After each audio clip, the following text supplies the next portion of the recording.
그 복음 안에 요 말도 있죠. 세례. 죄 씻음을 받은 표. 그죠? 세례라는 것이 내 죄가 씻겨졌어요. 씻겨졌어요. 라는 거잖아요. 이게 복음 안의 말이잖아요.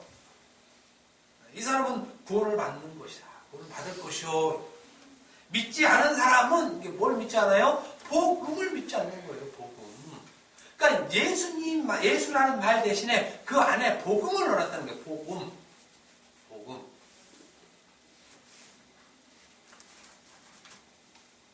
복음을 믿는 것이 구원을 받는 것이라는 것입니다. 그러므로 복음을 믿어야 구원을 받을 수 있다는 거예요. 복음을 믿어야 복음. 예수 믿는다는 말은 익숙하지만 이 말은 낯설죠. 고린도전서 15장 1, 2절 봅시다. 고린도전서 15장 1, 2절에 보면 바울이 뭐라고 하냐면 형제들아 내가 너희에게 전한 복음을 너희에게 알게 하노니 이는 너희가 받은 것이요 또 그 가운데 서는 것이다. 그러니까 너희가 복음을 받고 또 복음 가운데 섰다 이 말이죠. 내가 전한 복음 그 가운데 너희가 만일 내가 전한 그 말을 이렇게 얘기합니다. 내가 전한 그 말을 이건 내가 전한 그 복음이죠.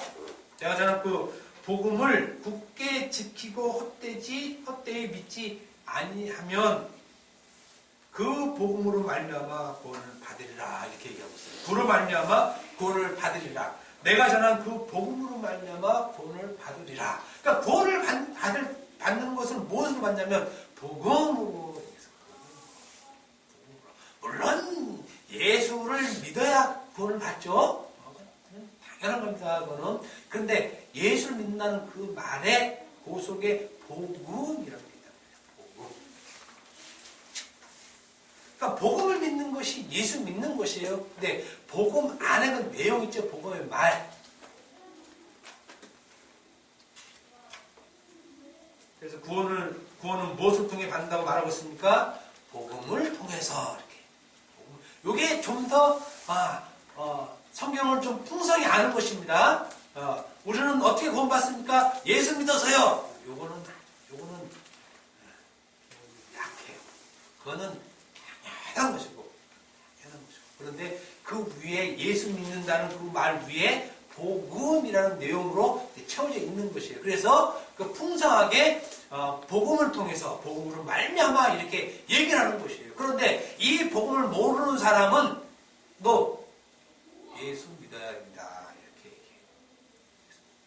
그런데 진짜 예수 믿는 사람은 복음을 통해서 이렇게 얘기해요. 예수 믿는 사람이.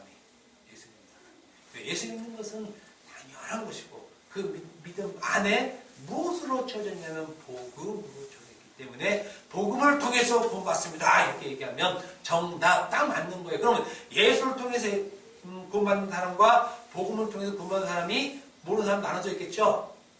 이 사람은 아직 복음을 모르고 있는 거예요. 예수만 그냥 피상적으로 알고 있는 거죠. 이 복음을 우리에게 전파하라 하는 것입니다. 이 복음이 바로 오늘 본문에서 말하는 신령한 은사. 그러므로 신령한 은사란 성도들에게는 반드시 선포해야 되고 전해야 할 것입니다. 이것 때문에 사도 바울은 예수님의 명령인 복음을 가르치고 그것을 지키게 하기 위하여 로마 교회들에게 가려고 했던 것이에요. 그냥 사도 바울도 실제로 마태복음 28장 그 19, 20절의 말씀을 직접 자기 행한 자죠. 행한 자. 예수님께서 공부한 모든 것을 가지고 로마 교회로 간 사람이니까. 근데 가지고 간 것이 무엇을 가지고 갔냐면 복음을 갖고 갔다는 것입니다. 그래서 로마서 2장 11절에 내가 너희 보기를 간지러워하는 것은 어떤 신령한 은사를 너에게 나누어 주기 위해서 갔다 이런 말을 하는 것입니다. 신령한 은사. 즉 복음이었다는 것입니다. 복음. 사도들의 목적이 이거죠. 사도들의 목적은 다른 것이 아니라 이 복음을 나눠주기 위해서. 그래서 전한 것은 복음밖에 없다는 것이에요.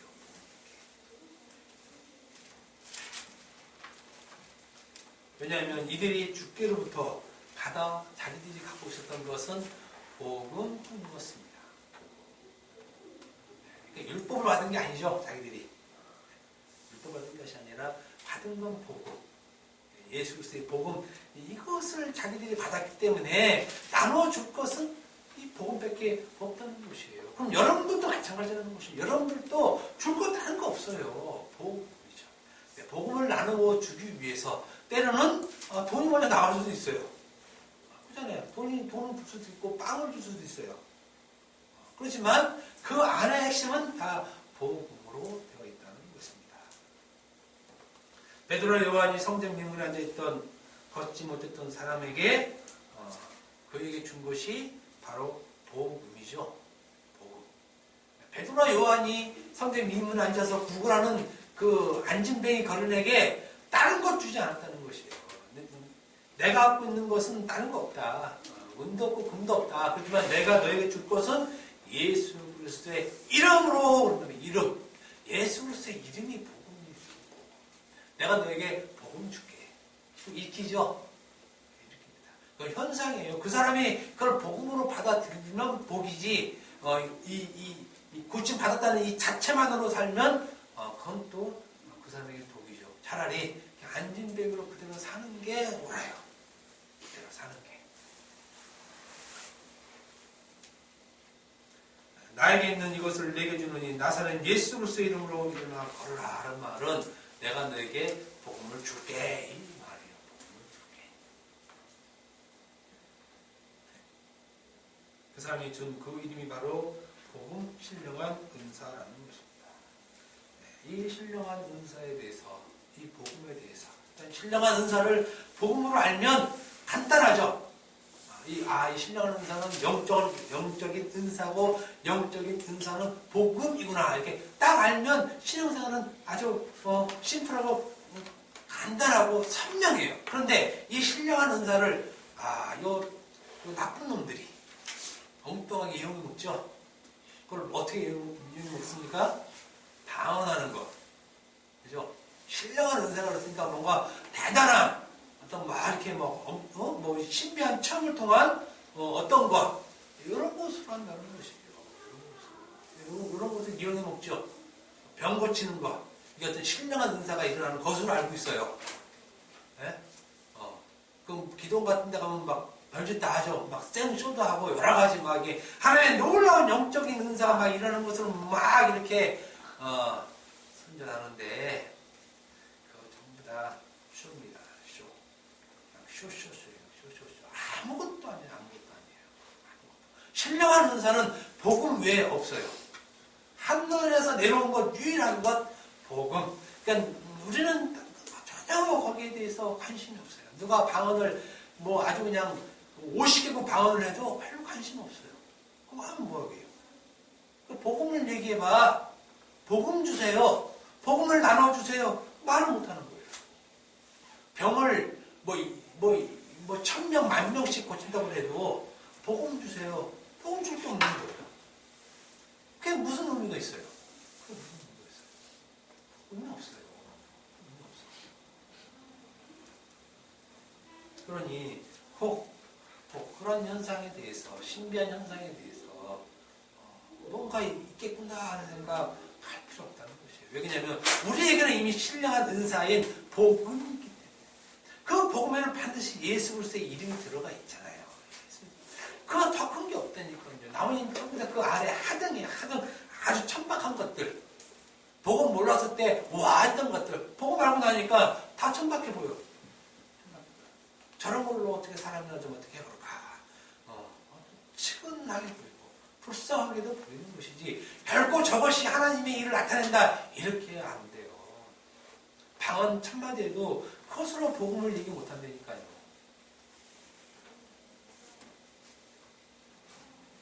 그러니 쓸데없이 어떤 신비한 현상을 보고 혹은 체험한 것을 신령한 은사로 알고 현혹되지 말기 바랍니다. 물론 그렇지 않겠죠. 그러니까 신령한 은사, 신령한 체험 이런 거 없습니다. 오직 복음이에요. 성경에서 얘기하는 신령한 은사는 오직 영적인 은사로서 복음을 말하며 하나님의 은혜의 선물을 말하고 있는 것입니다. 그런데 바울은 이 은혜의 선물인 신령한 은사를 왜 나누어 주기를 원했다라고 했습니까? 왜 내가 이 신령한 은사인 복음, 이 복음을 너희에게 나눠주기 위해서 내가 갈게. 내가 갈게 좀 기다려. 라고 왜 얘기했냐라는 것입니다. 그것은 11절에 보니까 경고케 하기 위해서 그러죠. 11절에 그럽니까? 경고케 하기 위해서. 그러니까 너희를 경고케 하려고 하는데 너희를 경고케 하는 것은 복음이라는 것이죠. 복음. 그러니까 우리를 경고케. 경고케라는 말은 굳건히 세운다 이거죠. 흔들리지 않게 딱 세우겠다. 딱 세우겠다. 이렇게 딱 세우기 위한 것이 뭐냐면 복음이라는 것이에요. 복음. 흔들리지 않도록 우리를 확 잡아주는 것이 복음. 한동안은 율법 많이 듣다가 이제 또 복음 많이 듣는 것 같아요. 이 복음이 너희를 흔들림 없이 굳게 한다는 것입니다. 이 복음이.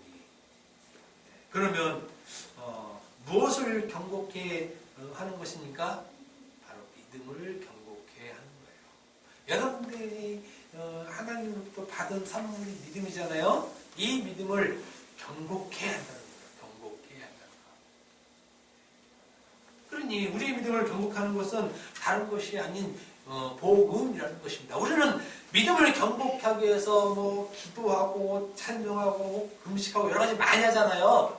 그건 다 부차적인 것이에요. 필요 없다는 것이 아니라 또 필요 없다 그러면 또 뭐라 그러니까 부차적인 것이고 본질적으로 우리의 믿음을 경고하고 흔들리지 않게 하는 것은 복음이라는 거예요. 믿음 속에 복음이 있으면 그것이 곧 경고케 되어지는 것입니다. 믿음 속에 복음이 들어가 있습니다. 그러니까 우리의 믿음이 좀 흔들려. 나는 지금 믿음이 약해. 이 말은 그렇게 올바른 믿음이 약해. 흔들려. 이거는 또 유혹에 흔들린다는 말일 수 있는데 유혹에 실질적으로 우리를 흔드는 것은 물론 세상에 여러 가지 유혹거리들이 있겠죠. 그렇지만 사실은 근본적으로 우리를 흔드는 것은 율법이에요. 믿음을 흔드는 것은 율법. 참 저는 이런 말들을 교회에서 한다는 것이 굉장히 사실은 너무 감사하고 좋아요. 왜 그러냐면 우리는 율법으로 서 있으면 이것이 믿음으로 서 있는 걸 굳건히 알고 있거든요. 그런데 믿음을 흔드는 것은 율법이다 이렇게 얘기하면 사람들은 굉장히 이해 못해요. 굉장히 이해 못해요. 그런데 분명히 성경에서 경고케 하는 것은 율법이라고 합니다. 율법. 그러니까 바울이 너희가 혹 흔들릴 것 같은데 내가 가서 복음을 전해줄게. 왜? 너희의 믿음이 흔들리지 않도록. 이겁니다. 이것이 성경을 자꾸 내용으로 얘기해 주는 거예요. 자꾸 내용으로. 복음을 인해서 믿음이 흔들리지 않는다는 것입니다. 무너지지 않습니다. 비가 내리고 창수가 나고 바람이 불어도 흔들리지 않는다는 것이에요. 왜 그렇습니까? 반석 위에 있기 때문이죠. 반석 위, 복음 위. 요 위에 있기 때문에 흔들리지 않는 것입니다. 그 믿음 속에 반석이신 예수 그리스도가 있기 때문입니다. 그 예수 그리스도가 진리의 말씀으로 있기 때문에 흔들리지 않고 굳게 서 있을 수 있다는 것입니다. 바로 그것이 복음 때문이다.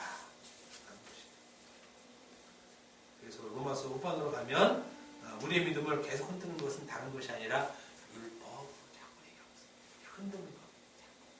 흔든다는 말은 뭐냐면 복음을 자꾸 빼버리고 율법을 자꾸 넣어버리려고 그러는 거죠. 자꾸 율법으로. 자꾸 우리를 율법으로 들어가게 하는 거예요. 율법으로. 자꾸 복음을 빼고 율법으로 들어가는 것이 흔드는 것이에요. 우리의 믿음을 흔드는 것. 그래서 율법으로 완전히 넘어가게 만드는 것. 이게 사탄이 하는 짓이라는 얘기입니다. 이게 사탄이. 바울이 얘기하죠. 13절에 보면 내가 가려고 하는데 길이 막혔다. 그죠? 길이 막혔다. 막혔다는 것은 여러 가지 의미가 있겠지만 사탄이 막는 겁니다. 나중에 고로새서 2장에 보면 사탄이 막았다고 해요. 바울이 얘기해요. 내가 너희에게 가기를 원하는데 사탄이 막았다. 이 말을 하고 있어요. 이 율법에 흔들리지 않고 경고케 하는 것이 다른 것이 아니라 복음이라는 것입니다. 그렇지 않으면 우리는 언제든지 복음으로 율법으로 넘어갈 넘어갈 수 있다는 것입니다. 그래서 갈라디아서 1장 6절 보면 그리스도의 은혜로 너희를 부르신 이를 네같이 속히 떠나 이렇게 속히 떠나 이것을 흔드는 것이죠. 복음을 믿음의 내용으로 가지고 있지 않으면 언제든지 다른 복음 즉 율법으로 넘어간다는 것입니다. 그럼 여러분 삶 속에서 자기 자신이 얼마나 율법으로 똘똘 뭉쳐 있는지 잘 아시기 바랍니다. 잘 안다는 것은 내가 여전히 복음이 없구나. 여전히 복음이 약하구나. 이런 생각은 하셔야 돼요.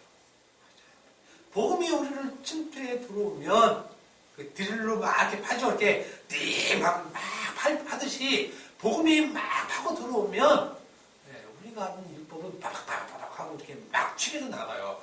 괴롭죠. 고난이에요. 그 괴로운 게 고난. 근데 그거 싫죠. 그거 싫으면 죽여야 돼요. 그렇게 치고 들어오는 놈을 죽여야 돼. 그래서 예수님도 죽고 바울도 죽고 다 그냥 죽어나간 거예요. 치고 들어오는 거를 못 견디니까. 아주 무서운 겁니다. 그러니 유로부터 하나님의 은혜인 선물인 신령한 은사인 이 복음을 우리가 어찌 소홀히 여길 수 있느냐, 어떻게 가볍게 여길 수 있느냐, 어떻게 무시할 수 있느냐, 이거죠. 절대 그건 안 됩니다. 그건 안 돼요. 신령한 은사인 이 복음은 예수의 피를 통해서 그리고 그 피로 부르심을 받은 사도 바울을 통해서 온갖 고난과 역경과 핍박을 통해서 지금 우리에게 전달된 것이고 우리가 이렇게 받은 것이에요. 그러니까 우리가 복음을 받았다. 여기에는 예수님의 희생제물이 희생제사가 필요했죠. 예수님의 그 피. 그리고 그 예수님께 받은 복음을 다 자기 목숨을 버리고 저런 그 사도들을 통해서 지금 우리가 받은 것이에요. 이거는 그냥 화창게 받은 것이 아닙니다. 율법을 지키다가 그것으로 우리에게 전해준 사람 없어요. 그것 때문에 죽고 다 복음 때문에 그 희생을 통해서 우리에게 오늘날 이 복음이 또 이 복음을 우리가 듣게 된 것입니다. 지금도 생생하게 살아있는 이 신령한 은사가 우리 속에서 살아있는 생명의 말씀으로 우리 가운데 불타고 있는 것이에요. 이것을 영생이라는 거예요. 영생은 죽어있는 생명이 아니에요. 죽어있는 생명. 율법은 죽어있어요. 율법은 죽어있어요. 그리고 계속 죽이게 만들어요, 사람을. 그렇지만 영생은 말씀이 살아있다라는 걸 얘기해요. 말씀이 살아있다. 그 살아있는 이 말씀이 우리 속에 끊임없이 작용되고 작동되고 있다는 것이죠. 이렇게 작용되고 작동되고 있는 이 상태를 성령 충만이라고 하는 거예요. 이 상태를 충만. 그러면 뿜어져 나오겠죠? 뿜어져 나옵니다. 안 나올 수가 없어요. 자기 힘으로 그걸 못 견뎌요. 이 복음을 나눠주기 위해서 우리가 이 자리에 모여있는 것입니다. 그러니 자리에 일어나가들랑 여러분이 가지고 있는 신령한 은사를 나눠주시기 바랍니다. 기도하겠습니다. 하나님 감사합니다. 우리가 받은 이 복음이 얼마나 신령한 큰 하나님의 은혜인지 이 시간 통해서 알았습니다. 주께서 주신 이 귀한